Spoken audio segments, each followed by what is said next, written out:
Nós temos uma questão que é de extrema importância para os advogados e, consequentemente, de extrema importância também para a sociedade, para o direito e para a democracia, que é as prerrogativas dos advogados. Prerrogativas dos advogados é que os advogados têm que ser respeitados nos processos, nos inquéritos, nas investigações pela polícia, pelo delegado, pelo juiz, ou seja, o advogado tem que ser respeitado para que possa defender o cidadão de igual para igual com a autoridade. Nós estamos aqui com o presidente da Comissão de Prerrogativas de Primavera do Leste e um dos membro relator do Tribunal do Estado de Mato Grosso, que é onde, quando ocorre o desrespeito à prerrogativa, quando ocorre o desrespeito ao advogado na defesa dos seus clientes, dos interesses dos seus clientes, então essa situação é julgada, as autoridades são julgadas pelo pessoal das prerrogativas. Marco Aurélio, como é que está a situação hoje em Primavera no tocante à observação das prerrogativas dos advogados? Beto, nós temos evoluído muito, né? Mas a gente sempre fala, e é importante falar para a população, que prerrogativa não é privilégio do advogado. Prerrogativa é o direito do advogado para que o cidadão possa ter o seu direito de fazer a sua defesa perante o Estado.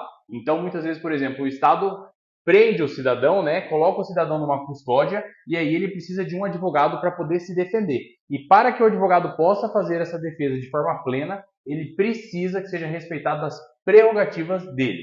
Hoje, em Primavera, nós evoluímos bastante. Na verdade, Beto, nós começamos um projeto em abril de 2023 em Primavera, chamado Projeto Acione OAB. O que nós fizemos? Nós montamos um plantão 24 horas com advogados preparados para atender o advogado que tem a sua prerrogativa violada. Fizemos placas, afixamos essas placas nos órgãos públicos, isso foi em abril de 2023, com esse telefone de plantão 24 horas.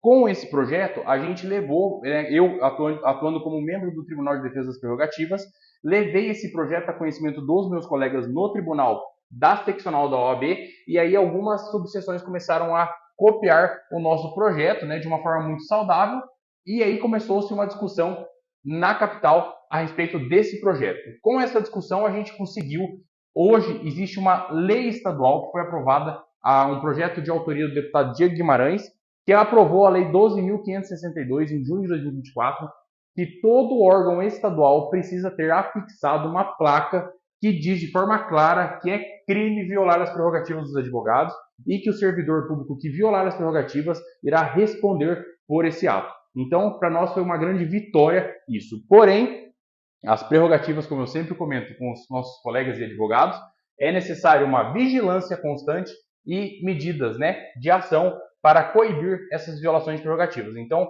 por mais que nós conseguimos avançar muito nessas pautas, é necessário que a gente continue vigilante e continue atuando para defender nossas prerrogativas. A gente sabe que no meio policial, já acompanhei muitas ocorrências policiais, e no meio policial existem muitos.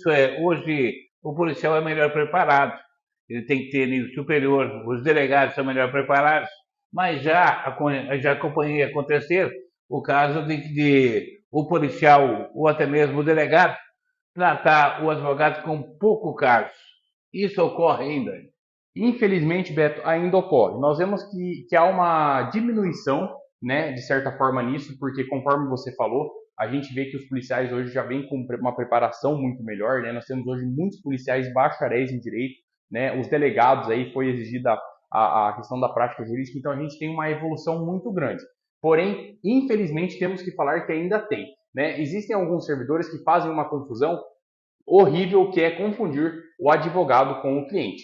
O advogado ele não está lá para defender o cliente, ele está lá para defender os direitos do cliente, que é uma situação diferente. E infelizmente ainda a gente eventualmente vê esse tipo de situação ocorrendo. Porém, nós temos conseguido manter um canal de comunicação aberto também com as instituições, porque nós tentamos sempre buscar uma conciliação antes de tomar uma ação, né? Porque nós entendemos muitas vezes que às vezes pode ser um mal entendido, né? Pode ser alguma situação desse jeito. Mas, por outro lado, também jamais nos furtaremos de representar uma autoridade caso seja necessário. Então, sim, houve sim uma evolução, mas infelizmente ainda temos algumas ocorrências nesse sentido, mas acredito que fazendo um trabalho constante aí, a gente consegue melhorar cada dia mais. Uma outra situação onde as prerrogativas se fazem importantes, recentemente acompanhei pela internet o caso de que um juiz não aceitava que o advogado colocasse um copo de água para a testemunha quando prestava depoimento. Como é que o senhor vê essa situação? Infelizmente, ainda a gente tem o que a gente apelida isso de juizite, né? Infelizmente, ainda temos alguns operadores do direito que estão apegados nesse tipo de conduta que é altamente reprovável, né? Nós tivemos um caso aí que foi terrível, terrível, que foi de uma advogada que é gestante e ela tem prioridade nos julgamentos, né? E ela estava para fazer uma sustentação oral e foi negada a prioridade dela na sustentação oral. Essa juíza foi representada e está respondendo criminalmente por isso. E de fato deve responder, porque as prerrogativas, como eu volto a falar, não são privilégios, são prerrogativas do advogado que, na verdade, no fim do dia, são prerrogativas do cidadão. E para que o cidadão possa ser bem defendido e bem representado, ele precisa que as prerrogativas sejam respeitadas. Então, prerrogativa respeitada, cidadão valorizado. E é isso que a gente busca a cada dia, brigar e lutar por essa bandeira.